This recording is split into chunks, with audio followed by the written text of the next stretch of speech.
എൻ്റെ ബാല്യം നടന്നു തീർത്ത വഴികളിലൂടെ ഇന്ന് ഞാൻ വീണ്ടും ഒരു യാത്രക്ക് മുതിരുകയാണ്. എൻ്റെ ജീവിതത്തിലെ ഏറ്റവും വിലപ്പെട്ട, എൻ്റെ ജീവിതത്തിന് ഇത്രയേറെ വളർച്ച ഉണ്ടാക്കി തന്ന എൻ്റെ ഈ ഒരു മോർണിംഗ് ടൈം ഇന്ന് ഞാൻ ഉപയോഗിക്കുകയാണ്. ഇന്ന് കുടുംബസംഗമം കൂടാൻ വേണ്ടി വന്നതാണ്.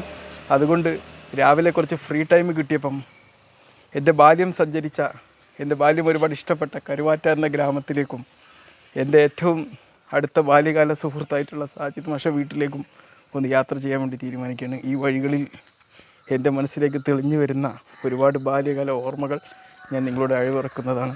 ഇപ്പോൾ അത് കണ്ടോ, ഇവിടെ ഈ ഒരു തോട് കാണാം. ഈ തോട് കാണുമ്പോൾ ഞങ്ങൾക്ക് ഓർമ്മ വരുന്നത് ഞങ്ങൾ കുട്ടിക്കാലത്ത് എലക്ഷൻ നടത്തിയ കാലമാണ്. ഇവിടെയൊക്കെ ഒരുപാട് ഞങ്ങൾ കുട്ടികളെല്ലാവരും ഇടതുപക്ഷവും വലതുപക്ഷമൊക്കെ ചേർന്ന് എലക്ഷൻ നടത്തിയായിരുന്നു ഈ തോട്ടിൽ വെള്ളമില്ലാത്ത സമയത്ത്. അപ്പോൾ അവിടെയൊക്കെ ഞങ്ങൾ പോളിംഗ് ബൂത്തുകളും ഇവിടെയൊക്കെ എലക്ഷൻ പ്രചാരണ ബോർഡുകളും ഒക്കെ നടത്തിയ ഒരു കാലഘട്ടം ഉണ്ടായിരുന്നു. ഇത് ലത്തീഫ് ഖായി എന്ന് പറഞ്ഞാൽ ഞങ്ങളെ കുട്ടിക്കാലത്ത് ഒരുപാട് സ്വാധീനിച്ച ഒരു മഹാമനുഷ്യനാണ്. ഇന്നും ഒരു കണ്ടോ, വളരെ സ്ലിം വെയിറ്റ് ഒക്കെ മെയിൻറ്റെയിൻ ചെയ്യുന്ന ലത്തീഫ് ഖായി. ഇന്ന് നിങ്ങളെ മനസ്സ് കുട്ടിത്തം മാറിയിട്ടില്ല അല്ലേ? അന്നും ഇതേ ചിരിയാണ്, നിഷ്കളങ്കമായ ചിരിയും അല്ലേ? എൻ്റെ ബാല്യം ചെലവഴിച്ച ഞങ്ങളെ തറവാട്ട് വീട്ടിലാണ് മുമ്പത്തെ വീട്. ഇപ്പോൾ അവിടെ പുതിയ വീട് വന്നുകൊണ്ടിരിക്കുകയാണ്, അനിയൻ്റെ വീടാണ് വന്നുകൊണ്ടിരിക്കുന്നത്. ഒരുപാട് ഓർമ്മകൾ ഇവിടെയുണ്ട്. ഇവിടെ ഉണ്ടായിരുന്ന പഴയകാല ചെടികളും പൂക്കളും വാപ്പിച്ചിയെ കാത്തിരിക്കലും അതൊക്കെ ഇവിടെയാണ് ഓർമ്മകൾ. അതിനെക്കുറിച്ചൊക്കെ ഞാൻ വ്ളോഗ് ചെയ്തിട്ടുണ്ട്. എനിക്ക് സ്പെസിഫിക്കായിട്ട് ഒരു റൂട്ടുള്ളത് കൊണ്ട് അതൊന്നും ഇവിടെ പറയുന്നില്ല. ഓക്കെ, ഇത് നമ്മളെ ഷൗക്കത്ത് അലി ഭായി. ഞങ്ങളൊക്കെ ഒരുപാട് ചെറുപ്പത്തിൽ ഫുട്ബോൾ കളിച്ച ആളാണ്. എന്ത് പറയുന്നത്?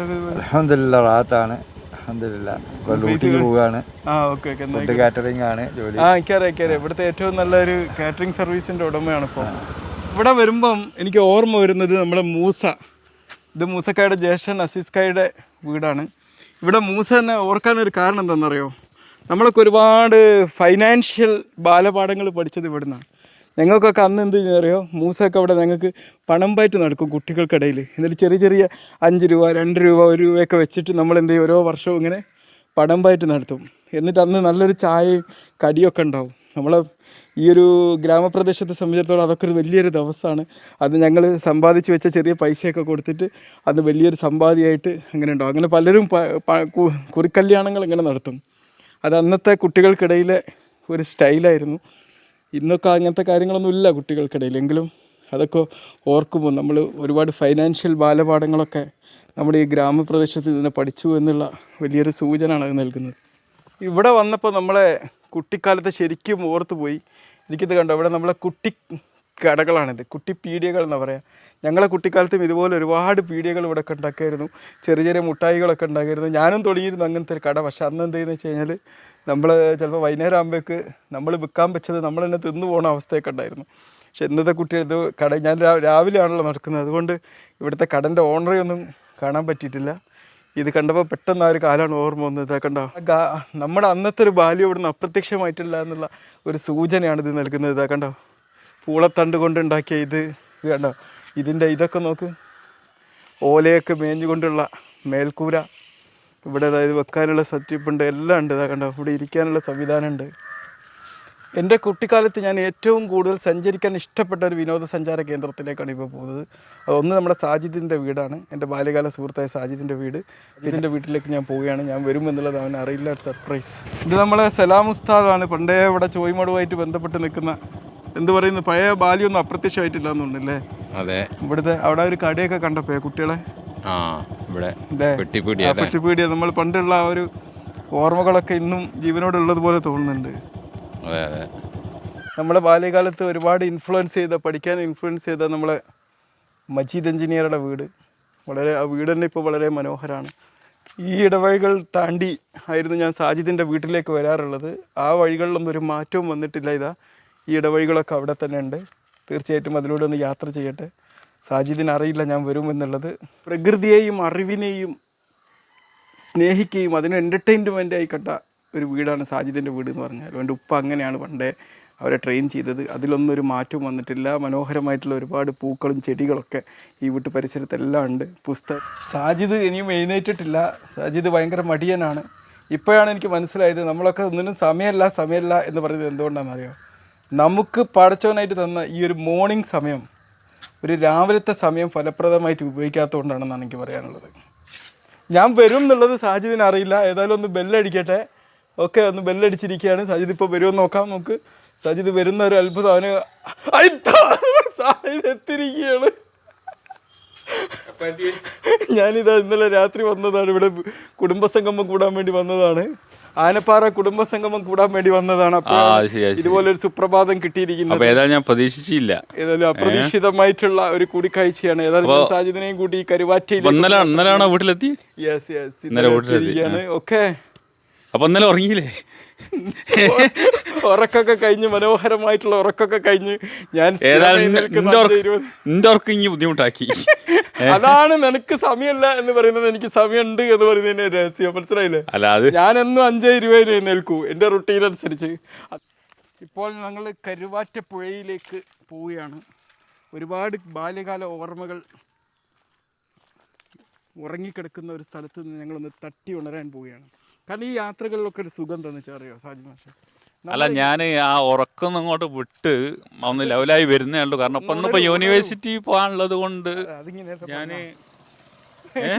അല്ല പറഞ്ഞിട്ട് കാര്യമല്ല. അതെന്താ അറിയോ, ഞാനിങ്ങനെ എടുത്തെടുത്ത് പറയാൻ കാരണം എന്താ വെച്ചാല് ഞാനിപ്പോഴും പഠിച്ചുകൊണ്ടിരിക്കുന്നുണ്ടെങ്കിലും നാട്ടുകാർ അറിയേണ്ടിയുണ്ടല്ലോ. അപ്പൊ അതുകൊണ്ടാണ് ഞാൻ വീണ്ടും വീണ്ടും ഇങ്ങനെ പറയുന്നത്. സത്യത്തിൽ ഉറങ്ങിയിട്ടില്ലേ? ഞാൻ ഉറങ്ങിയിട്ടുണ്ട്. ഞാൻ ഉറക്കം വിട്ടുവെച്ചിട്ട് ഒരു പരിപാടിയില്ല. 10:30 ഞാൻ ഉറങ്ങി. പുലർച്ചെത്തിക്കല്ല വീട്ടിൽ. ഞാൻ പറഞ്ഞില്ല, എന്നെ സംബന്ധിച്ചോളം 5:20 എഴുന്നേൽക്കുക എന്ന് പറഞ്ഞത് നീ റോബിൻ ശർമ്മന്റെ 5 AM ക്ലബ്ബ് എന്ന് പറഞ്ഞെടുക്കൂ. ഞാൻ 5 AM ക്ലബ്ബ് ഇംപ്ലിമെന്റ് ചെയ്യൂ. അതാണ് മാറ്റം. അല്ല പണ്ട് കാര്യമല്ല, ഒരു രാവിലെ നമ്മൾ എഴുന്നേൽക്കണം. ഇതാ അതിമനോഹരമായിട്ടുള്ള കരുവാറ്റ ഗ്രാമത്തിലേക്കാണ് നമ്മളിപ്പോൾ കടന്നു പോകുന്നത് മക്കളെ. ഒരു ഗ്രാമീണ സൗന്ദര്യത്തിന്റെ എല്ലാ ചേരുവകളും ചേർന്ന അതിമനോഹരമായ സ്ഥലം. പണ്ടേ ഒരുപാട് കൃഷിക്കൊക്കെ പേര് കേട്ടൊരു സ്ഥലമാണ് ഈ കരുവാറ്റ എന്ന് പറഞ്ഞു കഴിഞ്ഞാൽ. ഇതിപ്പോൾ കരുവാറ്റയിലെ തോടാണ് ഇവിടെ കാണുന്നത് കേട്ടോ. പണ്ടൊക്കെ ഞങ്ങൾ എപ്പോഴും ഇന്നത് വറ്റി വരണ്ടിരിക്കുകയാണ്. ഈ കരുവാറ്റ എന്ന് ഓർക്കുമ്പോൾ എൻ്റെ മനസ്സിലേക്ക് എപ്പോഴും തെളിഞ്ഞു വരുന്നൊരു ചിത്രം കരീമാഷേതാണ്. നടുക്കണ്ടി കരീമാഷ് എന്നറിയും. അദ്ദേഹം എന്ന് പറഞ്ഞാൽ അന്നത്തെ കാലഘട്ടത്തിൽ ഞങ്ങൾക്ക് വായിക്കാൻ വേണ്ടിയിട്ടുള്ള ഒരുപാട് ബാല്യസാഹിത്യങ്ങൾ, മറ്റു പുസ്തകങ്ങളൊക്കെ കരീമാഷ് എടുത്തു പോയിട്ടായിരുന്നു വാങ്ങരുത്. അന്നത്തെ കുട്ടികളെ പഠിക്കാൻ വേണ്ടിയിട്ട് അദ്ദേഹം ചെയ്ത ഒരു റോള് വളരെ വലുതാണ്. അദ്ദേഹത്തോട് ഒപ്പമുള്ള ഏതാനും നിമിഷങ്ങൾ സ്പെൻഡ് ചെയ്യാൻ ഞാൻ ആഗ്രഹിക്കുന്നുണ്ട്. തീർച്ചയായിട്ടും അത് ഞാൻ നിങ്ങളോട് പിന്നെ പങ്കുവെക്കുന്നതാണ്. ഓക്കെ, കരുവാറ്റ എന്ന് പറയുമ്പോൾ ഒരിക്കലും മറക്കാൻ പറ്റാത്ത ഒരുപാട് ഓർമ്മകൾ നിലനിൽക്കുന്ന ഒരു കടയാണിത്. ഇത് നമ്മുടെ അബ്ദുള്ളക്കായുടെ കടയാണ്. ആ തിണ്ണക്കൊന്നൊരു മാറ്റമില്ല. അവിടെ പോയി കുറച്ച് നേരം ഇരിക്കട്ടെ. അബ്ദുള്ളക്കായുടെ കടയിൽ വന്നിട്ട് കുറേ കാറുമുട്ടായും കോലുമുട്ടായും ഒക്കെ തിന്നുക എന്ന് പറഞ്ഞു കഴിഞ്ഞാൽ വളരെ സന്തോഷമായിരുന്നു. ചോയ്മടത്ത് നിന്ന് ഞങ്ങൾ ഇങ്ങോട്ട് വിനോദയാത്ര വന്നിട്ട് ഇവിടെ നിന്ന് ഭക്ഷണം കഴിച്ച് ഇവിടുന്ന് ഒരു ചായയൊക്കെ കുടിച്ചിരിക്കുന്ന ആ ഒരു രംഗം ഇവിടെ വന്നപ്പോൾ മനസ്സിലേക്ക് ഓർമ്മയിലേക്ക് വരികയാണ്. തിണ്ണയിലിങ്ങനെ ഇരിക്കുക എന്ന് പറഞ്ഞപ്പോൾ എന്തോ ഒരു സുഖമാണെന്നറിയോ. വാണ്ടി ഇവിടെ ഇരുന്നലും ഇവിടെ കിടന്നുറങ്ങിയൊക്കെ ഓർക്കുകയാണ്. വളരെ അതിലൊന്നൊരു മാറ്റമില്ല. ആ തിണ്ണയൊക്കെ എപ്പോഴും അതേപോലെ തന്നെ ഉണ്ട്. കരുവാറ്റയിലെ ഒരു പള്ളിയാണിത്. ഇന്നിപ്പോൾ പള്ളിയൊക്കെ വലുതാക്കിക്കൊണ്ടിരിക്കുകയാണ്. ശരിക്കും എൻ്റെ ബാല്യകാല ഓർമ്മകളിലൂടെ ഒരു പ്രഭാത നടത്തമാണ് ഇപ്പോൾ സംഭവിച്ചുകൊണ്ടിരിക്കുന്നത്. വളരെ സ്പീഡിൽ ചെന്നുകൊണ്ടിരിക്കുകയാണ്. ഇവിടെ രണ്ടാപ്പൻ്റെ വീടുണ്ട്, അവിടെ അമ്മുവിൻ്റെ വീടുണ്ട്, നിറയെ കുടുംബക്കാരാണ്. അവരൊന്നും കാണാതെ ഞാൻ ഇവിടെ പോവുകയാണ്. അവിടെ കുട്ടിക്കാലത്ത് ഒരുപാട് സ്വാധീനിച്ചൊരു മാഷാണ് പിള്ള മാഷ്. ഷഹീദിൻ്റെ വീടൊക്കെ ഇവിടെ ആയിരുന്നു നമ്മുടെ ബാല്യകാല സുഹൃത്തായിട്ടുള്ള. പണ്ടത്തെ കാലത്ത് ഞങ്ങൾ സാജിദ് മാഷ് ഇട്ടതുപോലെ തന്നെ തലയിലൊരു മുണ്ടൊക്കെ ഇട്ട് ഒരുപാട് ഒരു പുഴ തീരത്തേക്കാണ് ഇപ്പോൾ പോകുന്നത്. കരുവാറ്റ പുഴയാണ്, പൂനൂർ പുഴയുടെ ഒരു ഭാഗമാണ് അതൊക്കെ. തീർച്ചയായിട്ടും അവിടെ പോയിട്ട് ബാല്യകാല സ്മരണകളും ബാല്യകാല ഓർമ്മകളിലൊക്കെ ഒന്ന് ജീവിച്ചിട്ട് ഒന്ന് വരട്ടെ. ഓക്കെ, കുളിക്കാൻ സാധ്യതയല്ല. സാജിദിന് ഒരു പ്രശ്നം എന്ന് വെച്ചാൽ ഞാൻ എപ്പം വ്ളോഗ് ചെയ്താലും അതിൻ്റെ പാരലലി ഒരു വ്ളോഗ് ചെയ്യും. അങ്ങനെ ഈ ഒരു കരുവാറ്റ പുഴയിലേക്ക് നമ്മൾ എത്തിയിരിക്കുകയാണ്. ഇതാ ഇവിടെ ഇപ്പോഴും ഏതോ ഒരു സ്വർഗ്ഗലോകത്തേക്ക് എൻട്രി ചെയ്യുന്നൊരു പ്രതീതിയുണ്ട് ഈ കാഴ്ച കാണുമ്പോൾ. വളരെ മനോഹരമായിട്ടുള്ള കാഴ്ചയാണ്. ഈ പാലൊക്കെ ഇവിടെ പൊളിഞ്ഞിരിക്കുകയാണ്. പക്ഷേ ഈ പാലത്തിൽ നിന്ന് ഉടൻ തന്നെ പുതിയൊരു പാലം ഇവിടെ രൂപപ്പെടുന്നുണ്ട്.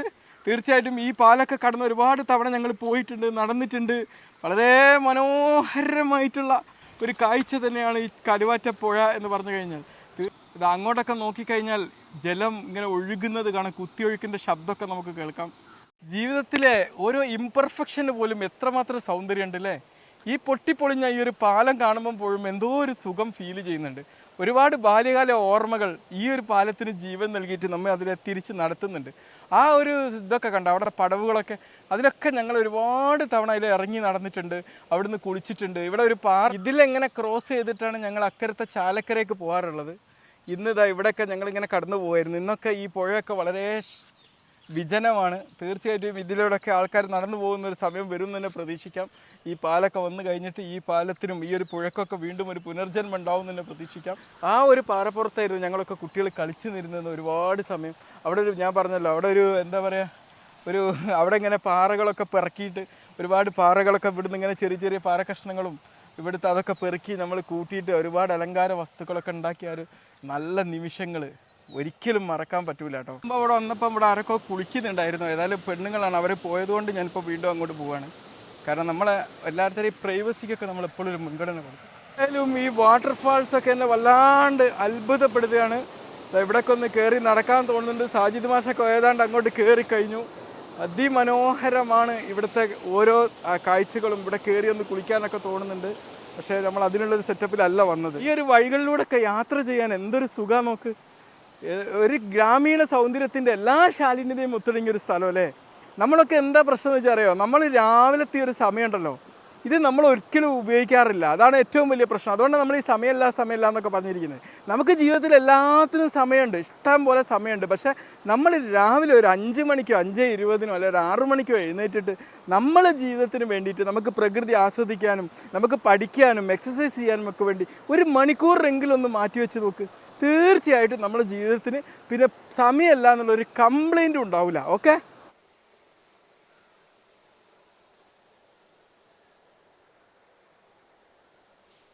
ഞാൻ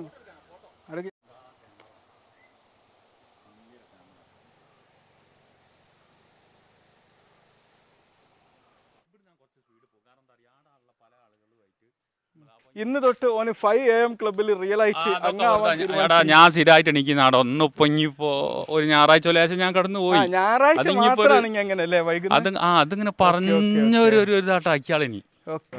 പറഞ്ഞു കൃത്യം 5 AM ക്ലബിന് അങ്ങാണെന്നാണ് പറയുന്നത്. ഞാൻ വേണം 4:30 എണീക്കും. 4:30 AM ക്ലബിലാണെങ്കിൽ അല്ലേ. ഓക്കെ ഓക്കെ, ഞാൻ കുറച്ച് വൈകിയുള്ള യാഥാർത്ഥ്യം. ഓക്കെ, അപ്പോൾ ഇന്നത്തെ ഒരു ദിവസത്തെ ഒരു സ്പെസിഫിക് ആയിട്ടുള്ള പ്രശ്നമാണെങ്കിൽ ഇപ്പോൾ പറഞ്ഞതില്ലേ. ഞാൻ കരുതി എന്നും ഇങ്ങനെ മൂരിയർക്ക് ഉറങ്ങലാണെന്ന്. നമ്മളെ ലാദൻകായ് സലാംകായ് അല്ലേ. ഇതാ ഇവര് പ്രത്യേകത എന്ന് പറഞ്ഞാൽ കൃഷിയെ പ്രണയിച്ച ഒരാളാണ്. ഇവിടെ ഒരുപാട് ആട്ടിൻകുട്ടികൾ മനോഹരമായിട്ട് ആടുകൾ. അത് ഇതുവഴി വന്നപ്പോൾ നമ്മൾ നോക്കിയത്. പണ്ടേ എങ്ങനെയാണ് ഒരുപാട് ആടിനെയും കോഴിയൊക്കെ വളർത്തുന്ന ഒരാളാണ്. ഓക്കെ, ഞങ്ങൾക്ക് സാജിദ് മാഷ് അവിടെ നിന്ന് കരിവേപ്പില പറിക്കുകയാണ് മക്കളെ. കരിവേപ്പില ആരോഗ്യത്തിന് ഏറ്റവും ഉപകാരപ്രദമായിട്ടുള്ള കരിവേപ്പില എൻ്റെ മൂത്താപ്പാൻ്റെ സ്ഥലത്ത് നിന്ന് എടുക്കുകയാണ്. ഞങ്ങൾ സ്ഥിരം നടക്കുന്ന ഒരു ഇടവഴിയാണത്. സാജിദ് മാഷെ അതിമനോഹരമായിട്ടുള്ള പൂച്ചക്കുട്ടിയാണ് നിങ്ങൾ കാണുന്നത്. നമ്മുടെ ബാല്യകാല സുഹൃത്തായിട്ട് മൂസിന്. എന്താണ് മൂസിന് പിന്നെ മൂസിന്റെ ആ മനോഹരമായ ചിരിയൊക്കെ.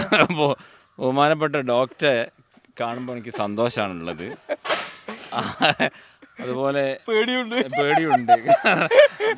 ആദ്യമൊക്കെ ഡോക്ടറെ കാണുമ്പോൾ ആളുകളൊക്കെ അടുത്തേക്ക് വരികയും പിന്നെ ക്യാമറ പണ്ട് നമുക്ക് ഓർമ്മയില്ല. എനിക്ക് നമ്മളിവിടെ വായനശാലയിൽ ഗ്രാമനിലാവൊക്കെ എടുക്കുന്നത്. അപ്പോ അതൊക്കെ മാറിയിട്ടാണ്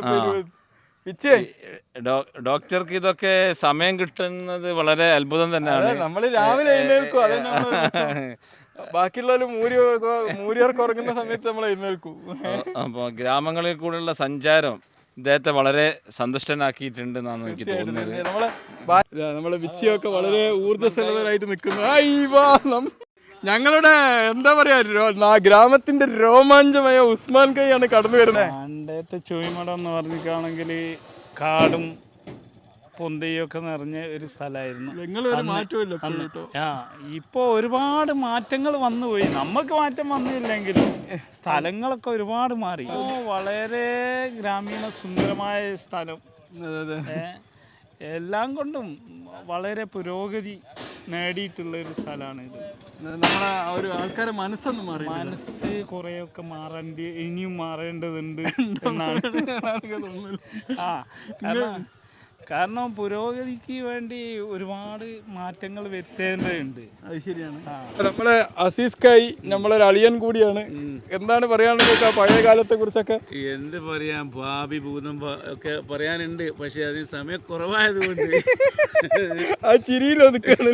ഞാനിപ്പോ ഒരു ഖുർആൻ ക്ലാസ് കഴിഞ്ഞ് വരിക. ഓക്കെ വളരെ എല്ലാ കാര്യം വളരെ പിന്നെ എന്താ പറയാ, വളരെ ഗുണകരമായ കാര്യത്തിലേക്ക് പോകാനുണ്ട്. ഇബ്രാഹിം ഖായിൻ്റെ എന്താ പറയാ ചോയ്സ് ഫുഡ്സ് ഇന്നിവിടെ ഏറ്റവും അറിയപ്പെടുന്ന ഒരു മില്ലാണ്. പത്തിരിപ്പൊടി, മുളക് പൊടി, നമ്മളൊക്കെ മഞ്ചേരിക്ക് വരെ ഇവിടുന്നാണ് പത്തിരിപ്പൊടി പൊടിപ്പിച്ച് കൊണ്ടുപോകാറ്. അൽഹംദുലില്ലാ വളരെ റാത്താണ് ഇപ്പോൾ. ആണല്ലേ? നമ്മളെ ഉസ്മാൻ മാഷ അനിയൻ കൂടിയാണ്. പണിയിലാണ് രാവിലെ തന്നെ. ഓക്കെ. ഇതാ ഇബ്രാഹിം ഖായിൻ്റെ ഇവിടുത്തെ പത്തിരിപ്പൊടിക്ക് ഒരു പ്രത്യേകത ഉണ്ട്. ഒരു ദിവസം ഞങ്ങൾ മഞ്ചേരിക്ക് പൊടിപ്പിച്ച് കൊണ്ടുപോയി. അപ്പോൾ അവിടുന്ന് എല്ലാം ചോദിക്കുകയാണ് ഇത് എവിടെ നിന്ന് ഞങ്ങൾ പൊടിപ്പിച്ചത്. അങ്ങനെയാണ് ഈ മലപ്പുറം ജില്ലയിൽ വരെ വളരെ പ്രശസ്തി നേടിയ പത്തിരിപ്പൊടിയാണ്. എനിക്ക് തോന്നുന്നു മലപ്പുറം ജില്ലയിലൊന്നും അത്ര ടേസ്റ്റുള്ള പത്തിരിപ്പൊടി ഉണ്ടാക്കാറില്ല. എന്തായാലും ഞങ്ങളൊക്കെ ഇവിടുന്ന് വാങ്ങിയിട്ട് മഞ്ചേരി കൊണ്ടുപോയിട്ട് ഉപയോഗിക്കൽ ഇവിടുന്ന് വാങ്ങുന്ന പത്തിരിപ്പൊടിയാണ്. അതിൻ്റെ പ്രോസസ്സിംഗ് ഒക്കെ ഒന്ന് കണ്ടുവരാം. ഏതായാലും ഇബ്രാഹിമിൻ്റെ അടുത്ത് വന്നാണ്. ഇതാ ഇവിടുത്തെ ഇതൊക്കെ കണ്ടില്ലേ നിങ്ങൾ, മരങ്ങൾ കുറേ ഇവിടെ കൂട്ടിയിട്ട് കണ്ടില്ലേ? ഞാൻ വിളിച്ചത് എങ്ങോട്ടായി മരങ്ങൾ. ഇപ്പോഴാണ് അറിയുന്നത് ഇബ്രാഹിം ഖായിൻ്റെ ഈ ഒരു ഇതിൽ ഇവിടെ ഈ മില്ലിൽ മരം കൊണ്ടാണ് വിറകൊക്കെ ഉണ്ടാക്കുന്നത് അല്ലേ? ആർട്ടിഫിഷ്യൽ ആയിട്ടൊന്നുമില്ല. അതുകൊണ്ടാണ് എനിക്ക് തോന്നുന്നത് ഇതിന് പ്രത്യേക ഒരു രുചിയില്ലേ. പഴയ പത്തിരിപ്പൊടി. അതാണ് ഞാൻ പറഞ്ഞത് ഇതിന് പ്രത്യേക ഒരു ഡിമാൻഡാണ് മഞ്ചേരിയൊക്കെ. മല്ലിയൊക്കെ നമ്മൾ വെയിലത്തോട്ട് ഉണക്കിയിട്ട് പിന്നെ രണ്ടാമത് ഓട്ടിലിട്ട് വറുത്തിട്ട്. അപ്പൊ ഒന്നും ഒരു ആർട്ടിഫിഷ്യാലിറ്റി ഇല്ല. നമ്മള് പണ്ടേ ചെയ്യുന്ന എങ്ങനെയാണ് അതേപോലെ ചെയ്യാം. നമ്മൾ വീട്ടിൽ എങ്ങനെ നമ്മൾ ചെയ്യുന്നത് അതേമാതിരിയാണ്. അതാണ് ഇവിടുത്തെ പ്രത്യേകത. എന്തായാലും അതിന്റെ രുചി വ്യത്യാസം അറിയാനുണ്ട്. കാരണം നമ്മള് വേറൊരു സ്ഥലത്ത് പോയിട്ട് ഇതിന് എന്തോ ഒരു വ്യത്യസ്തത ഉണ്ട് എന്ന് പറയുമ്പോഴാണല്ലോ അതിന്റെ ഒരു വിജയം. ഖത്തറിലൊക്കെ എത്രയോ കിൻഡൽ കണക്കിന് കൊണ്ടുപോയി. അതാണ് പറയുന്നത്. തീർച്ചയായിട്ടും അന്യന്മാര് എത്രയോ കിൻഡൽ കണക്കിന് ടെന്ന് കണക്കിന് കൊണ്ടുപോയി അറിയാം. ആണല്ലേ? പല വട്ടവും 10-50 ഓരോ കിൻഡലാണ് കൊണ്ടുപോകല അവര്. 10 ആൾ ഞാൻ കൊണ്ടുപോകുമ്പോൾ ഏതായാലും ഈ മില്ല് എല്ലാ മില്ലുകൾക്കും ഒരു മാതൃകയാണ്. ഓക്കെ ഇബ്രാഹിം ഖായി, ഏതായാലും നിങ്ങളുടെ ആ ഒരു നന്മ നിറഞ്ഞ മനസ്സ് നിങ്ങളുടെ ഈ ഒരു പ്രൊഡക്റ്റിലേക്കും നിങ്ങൾ കൊടുക്കുന്നുണ്ട്. തീർച്ചയായിട്ടും ഇതൊരു വൻ വിജയമാവട്ടെ. വിജയമാണ്, ഇനിയും വിജയിക്കട്ടെ, ഇനിയും ഉന്നതികളിൽ എത്തട്ടെ. പല ജില്ലകളിലേക്ക് മറികടന്ന് കേരളം മറന്ന് മറ്റു സംസ്ഥാനങ്ങളിലേക്കൊക്കെ നിങ്ങൾ പ്രൊഡക്റ്റ് ഓക്കെ ഗൾഫ് ഇവിടെ വരുന്നവരൊക്കെ വാങ്ങിക്കൊണ്ടുപോകും അല്ലേ? ഓക്കെ. ഇവിടുന്നാണ് അരി കഴുകാറുള്ളത് അല്ലേ? 6 വട്ടം കഴുകി വൃത്തിയാക്കി നല്ല പിന്നെ പുഴുങ്ങി അല്ലേ? പിന്നെ പൊടിച്ച് വറുക്കുക. അതാണ് അതിൻ്റെ ഒരു ടേസ്റ്റ് അല്ലേ? ഈ പൊടിച്ച് വറുത്തതായതുകൊണ്ടാണ് കൂടുതൽ ടേസ്റ്റ് കിട്ടുന്നത് അല്ലേ? അത് ഈ മലപ്പുറം ജില്ലയിലൊന്നും അതില്ലാന്ന് എനിക്ക് തോന്നുന്നു കേട്ടോ. അത് അവര് ചെയ്യുന്നില്ല. അതാണ് ഈ രുചി വ്യത്യാസം വരുന്നത്. നിങ്ങൾ ആ പത്തിരിപ്പൊടി ഉപയോഗിച്ച് പത്തിരി ഉണ്ടാക്കുമ്പോൾ അതിന്റെ രുചി വ്യത്യാസം എന്നോട് കുറെ പേര് പറഞ്ഞുകൊണ്ടാണ്. ഷൈൻലാൽ നമ്മളെ ഈ ഗ്രാമീണ വാസിയാണ്. എന്താണ് പറയാനുള്ളത് ഈ ചോയ്മഠത്തിലെ ജീവിതത്തെ കുറിച്ചൊക്കെ? ചോയ്മഠം എന്ന് പറഞ്ഞാൽ നമുക്കിപ്പോൾ എല്ലാം കൊണ്ടും നമുക്ക് എല്ലാ സഹായവും എന്ത് പറഞ്ഞാലും ആൾക്കാർ അത് അംഗീകരിക്കുകയും നമുക്ക് വേണ്ട സഹായങ്ങളും ഒക്കെ ചെയ്യുന്ന ഒരു സ്ഥലമാണ് അല്ലേ? പിന്നെ പരസ്പര സ്നേഹവും എല്ലാം കാത്തു സൂക്ഷിക്കുന്ന നമ്മളെ സ്ഥലമാണ്. എന്റെ അച്ഛനൊക്കെ പണ്ടല്ലേ കണ്ടേട്ടെന്ന് പറഞ്ഞ എനിക്ക് ഓർമ്മയുണ്ട്. വളരെ നമ്മളൊക്കെ ആയിട്ട് നല്ലൊരു കമ്പനി പുലർത്തിയ ഒരാളാണ്.